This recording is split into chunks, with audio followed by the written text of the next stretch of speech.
I have a song out now with Grapefruit Sound Lab, Robert Courtney, and it's on How Records, which is Howard Shore of Lord of the Rings and a bunch of other movies. He scored all that. The title is called Don't Fall For It. Now, the interesting thing about that is the very first song I did with stuff I did with George, like as a bride, was Never Buy Texas from a Cowboy. And those two meanings go together. Like ice cream and what? I don't know. Like they just go together. Like I was trying to debate like how I was gonna do it, but they go together. They mean the same thing. Never buy Yeah. Texas Cowboy. Don't fall for it. Which I just found out the thing about the rest of the song, or by a bridge when you're in Brooklyn. There was a guy. His last name was Brody, by the way, which is very funny. Did you know he sold the Brooklyn Bridge for 30 years? He did not own it. Every week he sold it to somebody new. And he didn't own it for 30 years. So people fell for that lie for 30 years. And Wow. then he got caught and he went to jail for life. But, crime really doesn't pay. But the fact is, they fell for it. Yeah, he Like, must have had charisma. I'm trying to tell you. So the whole thing is, I feel we really have to, like, do our due diligence in life. Because a lot of people are getting caught up in things and they're disappearing. Like my friend has disappeared over 3 months ago in California, and I wish I could give him this message. So I am on a mission to get this. I want that message to be the first thought bubble that comes to mind whenever you feel that little tinge that said, this isn't passing the fish test. So when you feel that feeling and that little voice says something, then don't fall for it. Don't go forward. Do not move on that. Put your little toe in the water and sample the temperature before you jump in. It's just a real needed thing. And I felt like it had all my messages, like Appreciate Me was about, did you know that was about George? The song No. You Don't Appreciate Me? Okay, I'm going to tell the story. I remember it was Belita. Kendra had gone with George to the Cole Haan Nike outlet. They had merged. So she came back with all this really cool stuff, man, like leather and oh my God. And she hooked Belita up, but Belita wasn't happy. And Belita was like, I don't want this. She voiced her opinion, but my mom was always like, be happy with whatever you get because you didn't have to get that. So we got like, some little sneakers and a little nylon jacket, and that was cool. And Kim and I got the same things. We wore ours as twins that night. But down inside me, I didn't feel appreciated. I'm gonna be honest, and I told George this. So when my friend asked me, Jackie B was like, we wrote the song. He said, "Hey, what are you feeling right now?" And it came out like a volcano. Do you remember our trip to paradise? Uh, you, we saw the stars together. The sky was so nice. Now she's walking down the runway, and the song is all about you just dissed me.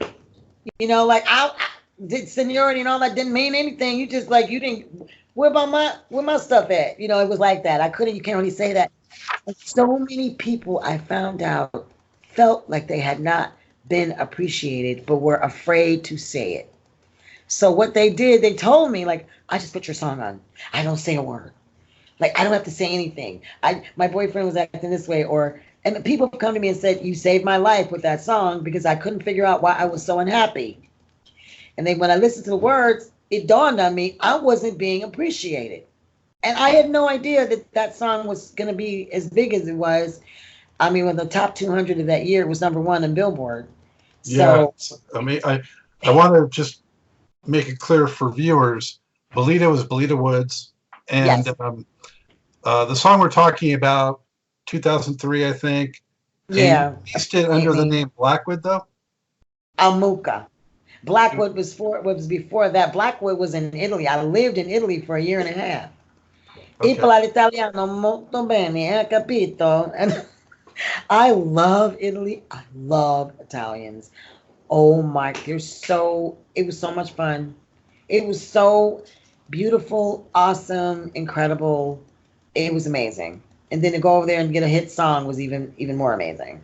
The peace song, Peace, which Okay, I so want. that was his Blackwood. Then Appreciate Me, Yes, Azamuka. as Amuka. I came back. I was gonna get a. You remember there was a guy, Carmen Cacciatore. He did the Barbie Girl song, right? And he believed in me, and he was like, "Look, he was gonna give me a development deal." So then I got the offer to go to Italy at the same time, and he was like, "Well, just go. Why don't you just go over there, and maybe you should just go and see if you have the it factor." Well, I did, and it happened, and it was amazing. And then I had to come back home for other reasons. I was married and I had a child. So. So my husband at the time was like, "You better come back right now or, else." So I had to come home and take care of that. But I probably would have, no, and that wasn't the only reason. Um, it got kind of interesting because they kept telling me I couldn't say my real name. Like, only if, Sheila, if they tell you, what is your name? You are Blackwood. You are not. I said, "No, I'm Sheila." "No, no, no, no. You are only Blackwood," because they owned Blackwood, the name. Even when I did interviews and I told them, I was like, "Nope." And then they told me I couldn't sing. I sang in my friend's restaurant, right? He had a big restaurant, and I sang. "No, no, no, you must not do this. You cannot sing in the restaurant. You don't understand. You are on a different level. In Italy, you do not know how it is in Italy. Is it this way?" He actually called people peasants. Are you kidding? I'm from P-Funk, and he called people peasants. We don't play that. We don't do that. It's like, no, that's not my culture.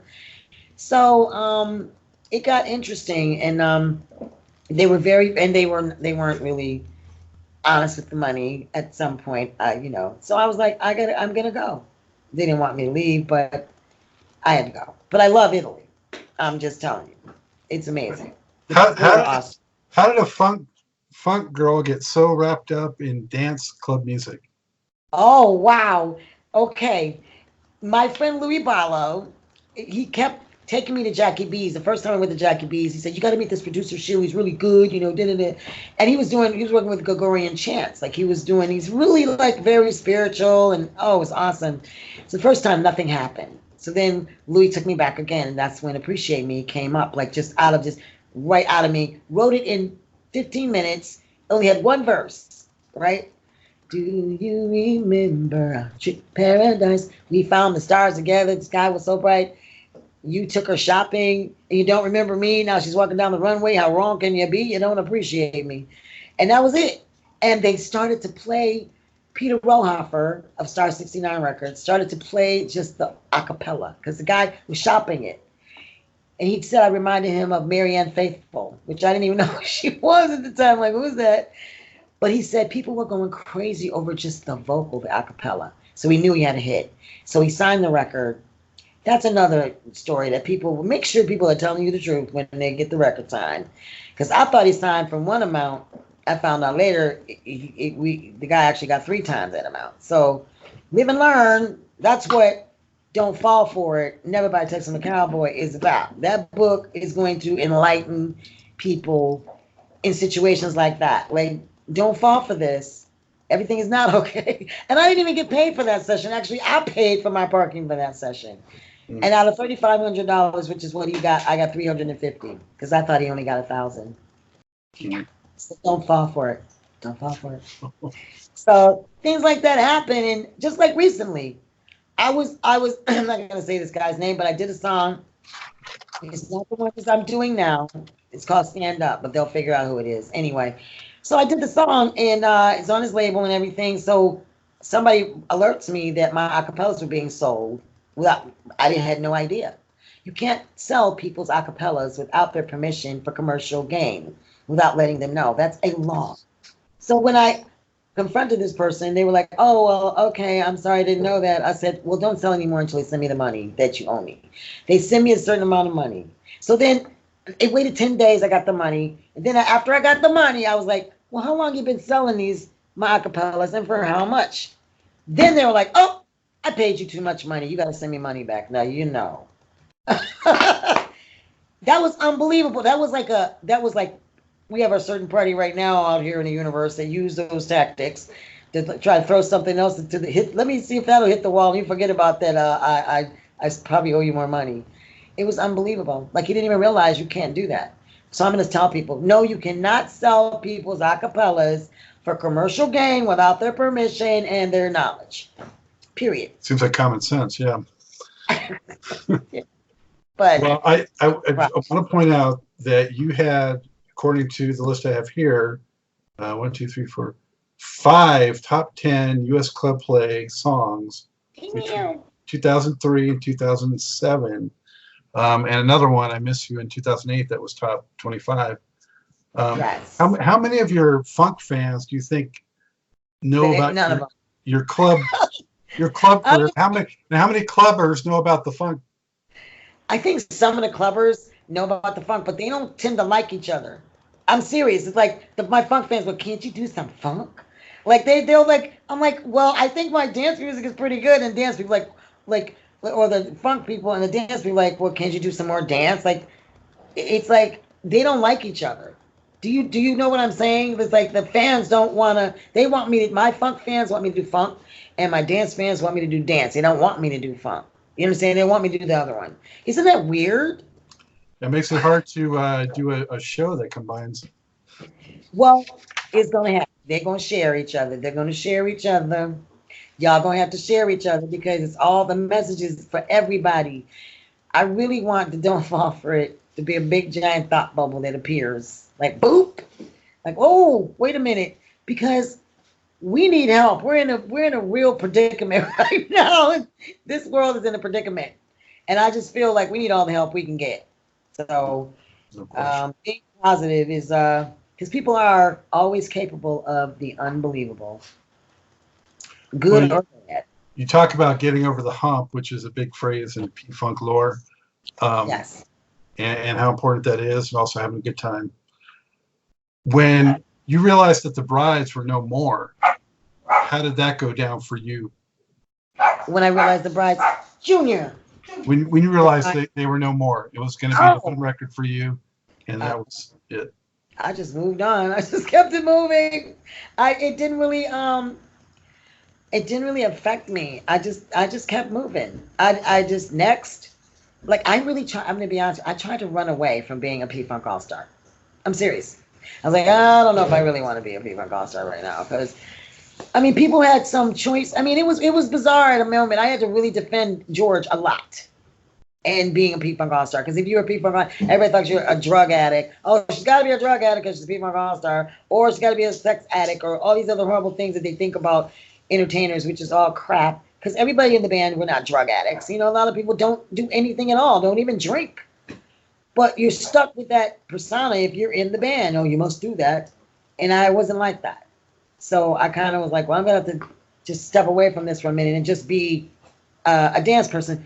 They never knew about P-Funk. Like when I went to Europe, when I went to Italy, they didn't know about P-Funk. I didn't use anything to build anything. But now I want to put everything together and build on that. Were you surprised by how successful you ended up being in the club music? Nope. No, I was shocked because I'm telling you, I remember I made like $5,000 or $6,000 for like 5 minutes. It was amazing. That was like I went and sang "Appreciate Me." Okay, here's your check, 6,000 for 7,000 for one song. I was like, oh my god, never got that with funk. I'm not gonna lie, not even close. And you didn't have somebody asking you for $100 of it. Oh my God, which I was very willing to give. I was like, here, take my little 100. But I love dance. I love funk. I love good music. I like all different genres. I love hip hop. You know, like working with Public Enemy was like an amazing adventure, and I love those guys. They're family. That's another family. How did you connect with Chuck D? Okay, my friend.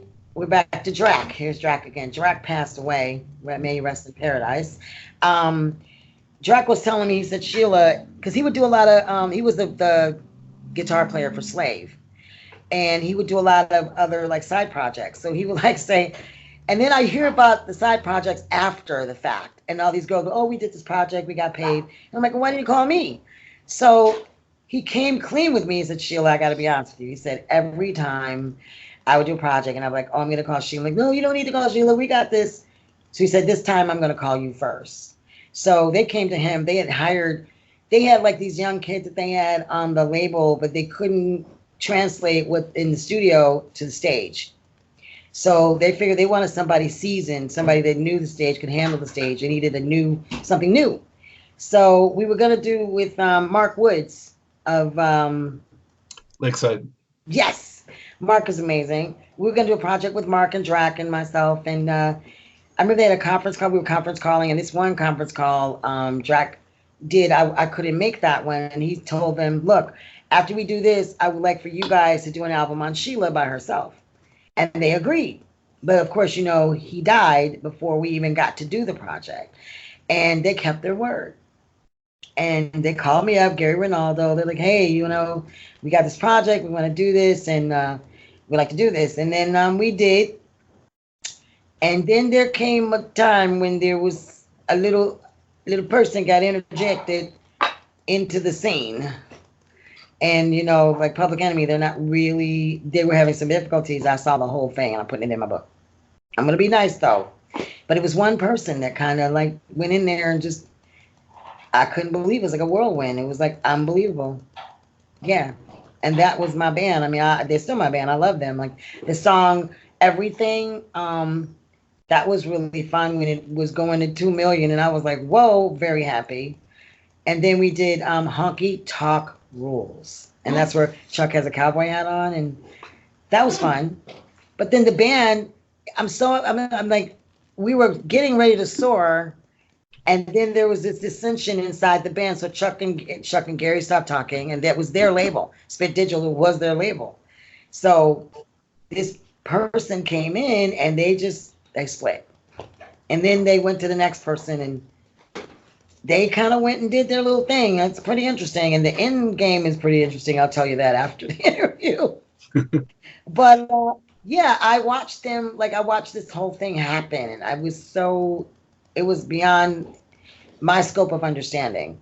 I love those guys. So my songs didn't really get to see the total light of day, but I did do Midnight Train to Georgia. Gary did make me do that song because I didn't want to do it. I'm like, I don't want to do Gladys Knight. Everybody's going to compare me.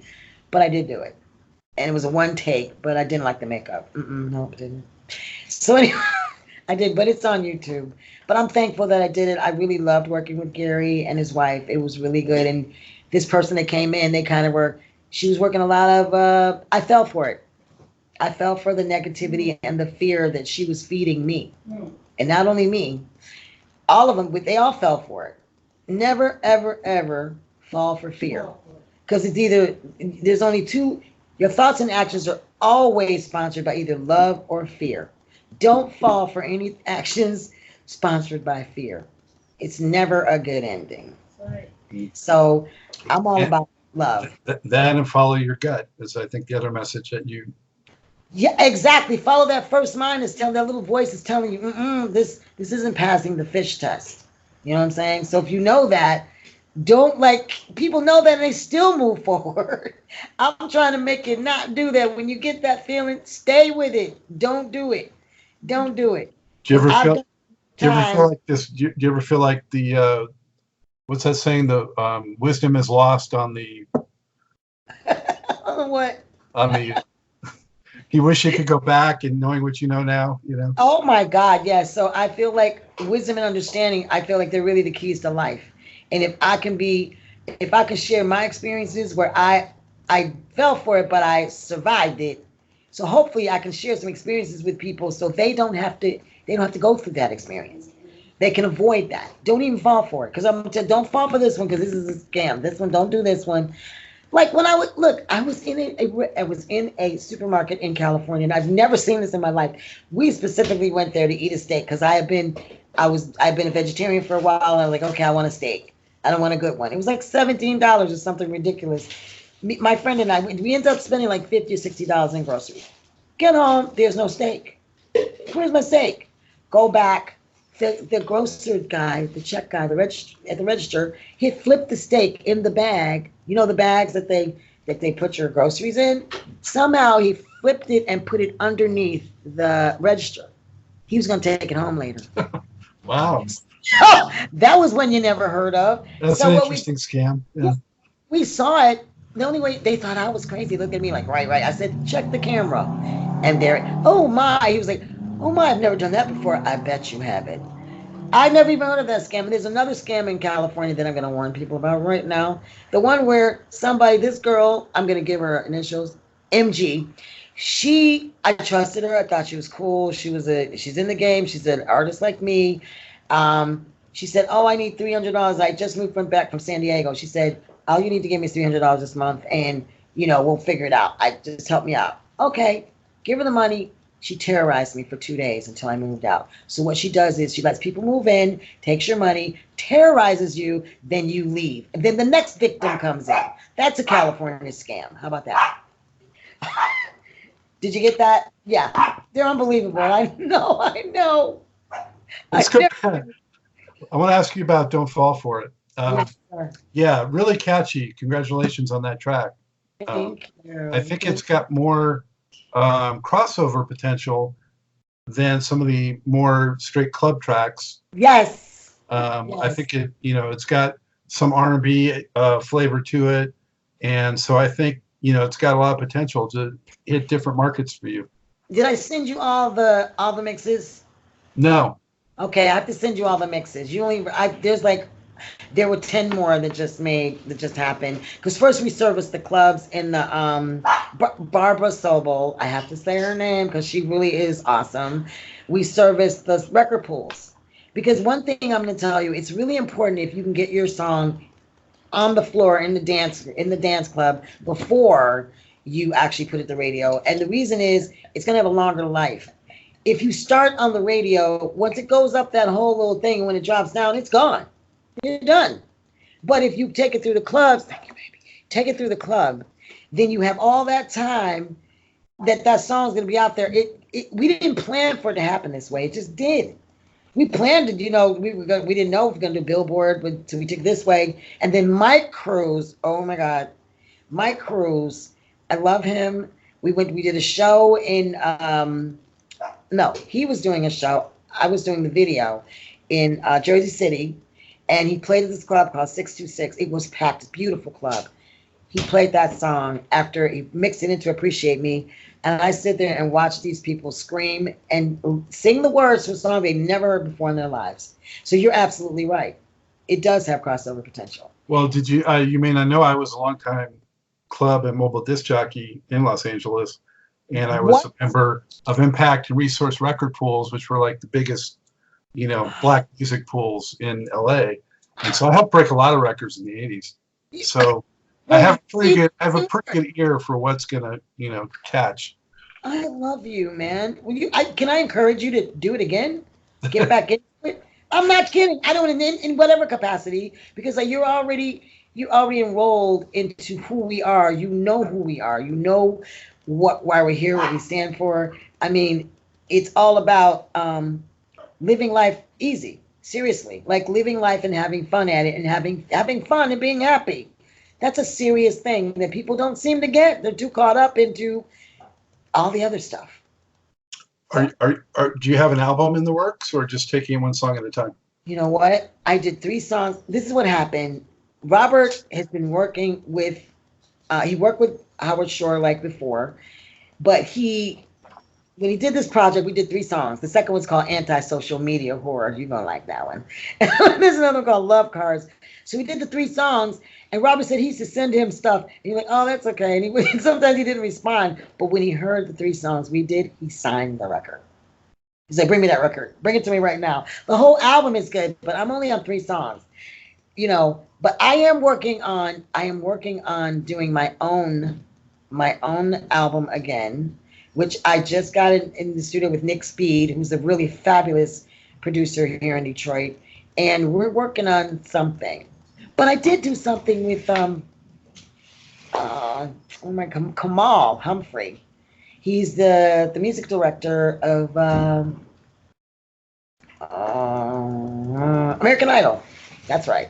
Musical director of American Idol. I did some songs with him. They're pretty fierce. They remind me of Lizzo, which is funny because she just came out. And we never did anything with these records. So I have to figure out, you know what? I have to put all my records together. I might send you something to get your opinion, if that's okay with you. Stuff that nobody else has ever heard. Glad to help out. I help everybody how I can. Well, can I encourage you? There's a record on Parliament's last record called Anti-Social Media. What? Medicaid Fraud Dog album. It's called Anti-Social Media Horror. It's no, it doesn't have the whore part. It's called this one. It's anti-social media, where George says anti-social media ain't shit. Oh my God, we didn't even know that. I had no idea because he wrote the song. I mean, he wrote most of the song. Then I come in and put my little 2 cents. Because "Don't Fall for It" was called "I Fell for It," and I was like, Bobby, we can't come from a victim. We're coming from a strong, and victorious place. So we flipped it, and because you can get behind "Don't Fall for It," absolutely. And I love him because he knows what he wants, but he's very, very. I love working with him. He's good, firm, but he doesn't make you feel intimidated. He lets you do your thing, and I don't know. I really like him. I know I love him. I love Bobby. I just think he's amazing.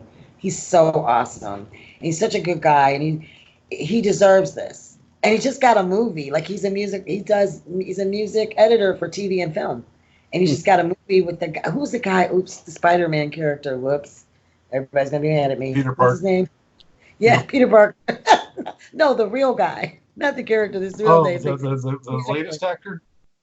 Oh, right. I don't know. I know Tobey Maguire, but it's either Tobey Maguire or the other guy. I don't know which one, but he just got a movie, and this is like an elevation for him. So I'm so excited because his mom thanked me. I mean, I think we should participate in other people's dreams, and then by doing so, your dream will be achieved. I strongly feel that because I wanted him to get this dream happening because he's been in his little doing his thing, a lot of work at home, not really outside, just really staying at home doing his thing.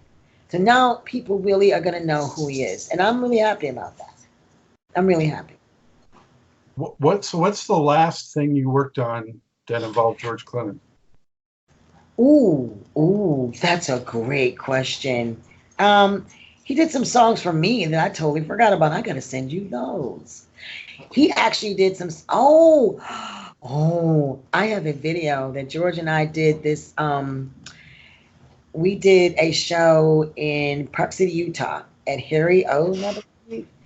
And I invited him. I paid for him to come down. He was my cameo guy, and I videotaped it. And I have that video, and it is pretty awesome. So I'm going to definitely put it up for a possible sale. Like about how many years ago was that, maybe? Oh, that was a while back. He was a wild man. It was good. I have to look. So is it before Appreciate Me? Oh yeah. Wait. Yes, because I was with another band. I called my band Luna Baby. Yeah, it was before Appreciate Me. So you haven't done anything with George since he's kind of sobered up and. Exactly. I mean, my mother was like, well, George, because he told my mom told him, she said, hey, George, I'll let my daughter go on tour with you, because I was really young. And she said, but you got to promise me you're going to look out for her. He said, okay. So he calls me. He used to call me periodically, like, hey, he calls my mom, like, I'm still looking out for her. And my mom said, why isn't George putting you on any of the stuff that he's doing now? Doesn't he know that you're on all the hits? My mother, like, she's saying this, like, what's up with that? My mom said that. I'm like, I didn't even think about it. Like, I don't know. But it is time for he and I to do a collaboration. I think the fans are going to just say, hey, George, look at me. I'm out here doing this. I mean, he worked with Screaming Rachel, okay? And I'm in the dance field. He's never done any dancing. And Louis Vega, George, duh. I'm a dance person over here that has a name. It's kind of, like common sense here, like, duh, but I'm not going to beg. Well, how's your relationship with the other surviving, funk mob people? We are good. Although I did see a letter by somebody that wrote to somebody and said, "Oh, everybody, I love all of everybody. I mean, I didn't have any issues with anyone. Like, we're pretty good. We have a good relationship. I just wish there was more community spirit, to be honest with you, because sometimes I used to feel like when you go there, sometimes they never treated me like George and Caroline are always absolutely wonderful, but I like the t-shirt guy said something. You're not with the band now, like little crappy stuff. But I go there and George let me sing on stage. If I'm in the area, I go up there and I put it down for him. I do that, and I don't charge him. I do it out of love. And then you got people acting like, like you're not supposed to be there. Excuse me, I helped build this stage. Excuse me, duh. No, I mean, it's crazy. But I'm only there with love. I don't come from love. I don't come from fear. I come from love. So I wish there was more of that going on, to be honest with you. Amen. Amen. Did did you ever imagine back, saying like 1980, that George would still be out there touring, doing the P-Funk thing? No! I was just telling my husband, like, can you believe how big this thing has grown into? It's like, whoa. And I'm a part of this. Who knew? I don't even know how many people know me. You know, I really. More are going to know you now, and that's a big reason why I wanted to have you on. So. Are you serious? See, I don't even know this was a divine thing. Me doing this was a divine thing because it was supposed to happen. I didn't know why, but you are amazing. And when I spotted you, I'm like, oh shucks. I said, I know who this is. Oh my God. So I'm not, afraid to. I want to tell people, like, don't be afraid to ask a question because you think the answer might be no. Because if you don't ask, it's an automatic no. Absolutely. And you don't get what you don't ask. That's right. Mom said the squeaky wheel gets the oil. Right. Basically. If you don't squeak, they're gonna I don't know you need oil. Just saying. So tell us about this book that you're hoping to get out soon. My book. I'm definitely calling it Never Buy Texas from a Cowboy, semicolon, Don't Fall for It. That's the name of the book. It is a memoir, chronicle of my life. Just trying to help people through, I want them to get a sense of experience some things that they don't have to experience to actually know that this isn't going to work. Like, this did not work. Don't do this. I just want to share some of the good times, some of the beauty, and just life. It's about life. The book is about life, and it's juicy. There's some juicy parts that I probably won't be able to keep in there, but yeah. And I wanted to write this book I've been trying to write it for 5 years, and I ended up getting with my friend Michelle Mormo. I love Michelle, by the way. She's awesome. We read a yoga class, and she's like, I heard you're writing a book. I'm like, yeah. She says, so am I. So if you're writing a book and you can't seem to get it together, you get a partner, and you guys schedule times to write together, and then you'll write better because you'll write more often because you don't want to disappoint your partner. See, we will disappoint ourselves. We'll make excuses for ourselves. Oh, I can do that later. But if you make an appointment with someone to meet them and write the book, you're going to do that. That's why it's almost done. It was a year ago, so it's almost done now. I'm just trying to figure out how to end it. But it's been interesting just to sit and write it. Well, we look forward to that. Oh yeah, and I hope you'll be a part of that in some fashion. Yeah, any way I can help, I can't wait to see it. I really, it's gonna be interesting. And the title was just like, it was so, Dawn called me and said she had her book, and I was like, okay, and she called The Shadows on the Wall. I'm like, oh, so I'm gonna take a title. How about Never Buy Texas? That's perfect. And it made sense because Don't Fall for It and Never Buy Texas mean the same thing. So how is it that I ended up doing that was one of my first songs with Brides, and now I do the song with the same message? Oh, and Pokemon. Did you know I did Pokemon? Oh, the movie. I saw that in the credits. Everything changes. That song. Yes, I sang that movie. That song. That was interesting because I had to audition in the front of a whole bunch of guys in suits, and I wasn't used to that. And they're like, okay, now sing this and do this, and I made it. I got it. So I'm really excited about Pokemon. And who knew that Pokemon is still relevant? Really? It's still relevant. Like they're doing Pokemon pop-up shows, pop-up bars. It went over my head, but my son, who's 15 now, he was very into it for a while. And to remember the song "Everything Changes" by Sheila Brody.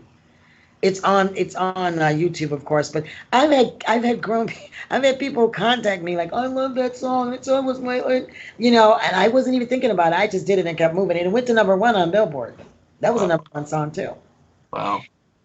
Yeah. You've had an amazing career is so varied, and you know, And now it's time to put it all together and create that supernova. And just be, I just want to be that light for every, I really want to be that light for people that shines in their heart, that makes them smile and keeps their heart, warm and kind. Because I think kindness is everything. Yeah. Truth, joy, and love. If you can do those three, you got it made. Wow. Seriously. You keep saying stuff that I just can't argue with. You can't, it's like so, and it's so obvious that people, and I'm like, how come people don't know this? Some people do know. But if I can share whatever wisdom I have that's been shared with me to make a difference in someone's life, if that song Don't Fall For It saves one life, then I've done what I'm supposed to do. Because there's a line in there, you think you're 2 steps ahead, but you could end up dead. Don't fall for it. That's real serious. I watch those shows. You ever watch those like ID and all those shows that come on, Oxygen, the shows about the situations that people get into? Well, all those shows are about people that fell for something. Mm-hmm. And you have to really be on your toes. Don't be a victim. Don't be a victim. Be victorious. Yeah. Be victorious in life, not be a victim. No. Sheila, I want to ask you, looking back over all this, what would you say that you're most proud of accomplishing? Wow. Well, my children for sure, because they're awesome. Wow. Ooh, that is rough. Ooh, I didn't see that question. Let me think. What am I'm most proud of? Everything that I've been through in my life. I'm proud that I've had a chance to work on my character and build my character to become the best human that I can be. Because I think we're all on this earth to be a good human. That's what we're supposed to learn to be. And I think I'm pretty much becoming, if I'm not right now, a good human. That is my goal, to be the best human that I can be to anybody else that might need that. Because a lot of times people they kind of forget about other people, you know what I mean? And we are connected. We're all one. We are connected. We're not disconnected. So you can't put your head in the sand and say, I'm not going to worry about them, because it will affect you eventually. That's just not possible. And what am I most proud of? Being able to do what I love, to write songs, to make a difference in people's lives. And I'm proud of the fact that my songs have made a difference in people's lives and maybe even saved some people's lives. So I feel like I'm doing what I'm supposed to do. My greatest win is like, I am living the life that I know I'm supposed to live. And I'm happier than I've ever been in my life. I have the most amazing husband. Oh my God. He is amazing. And he understands me like no one else has ever understood me. He lets me be who I am, and he's really supportive of what I'm doing. And I have family members. My mother is amazing. I have my cousin here. She's amazing. Diane is amazing. My mom, Dorothy. I'm just really surrounded by amazing people in my family and my life. And I'm very, very, very blessed for that. And I cherish it. And I encourage people to get to know your family if you can, and get to know love. Get to be love. Be love, do love, and you have love. See, that wasn't so hard, was it? Be, do, have. That was a great question. Can I tell you, your questions are pretty good. Wow. I really had to think about that one. So, how can people best keep up with everything that you're doing? On Facebook, I'm Amuka Kelly, of course. I'm also on Instagram, Amuka on Instagram. I do have an email that, but I don't know if I should do that. Okay, I have an email that I do give out, one email, Amuka7, AMUKA, and the number 7 at gmail.com. Amuka, AMUKA, which means effortless delivery and to wake up. Amuka7, the number 7 at gmail.com. Send me an email. Yeah. Check me out on Facebook. Check me, and my website. I am working on my website, which is amukamusic.com. It's in the works. Oh boy, it's almost like having how people have carpenters or people come in their homes, builders come in, Contractors that take forever. contractors. It's kind of similar to that. Trying to get your website built. I'm not joking. Yeah. Well, that's why so many people I think have just given up and stick with Facebook nowadays. I mean, Facebook is a really. I mean, I'm like, why are we being forced? I was told okay, I was told this. Now I don't know. I don't know if this is true, but my friend was like, Sheila, you know how there's certain things that irk black people about white people, and there's certain things that irk white people about black people. I'm like, yeah. He said, well, this is one thing that irks white people, but why are your website so jacked up? That's what he said to me. And I'm like, what? It's a black thing? I didn't know it was a black thing. So I'm on a mission to get my website up to par, so I won't be looked at like, why is your website so jacked up?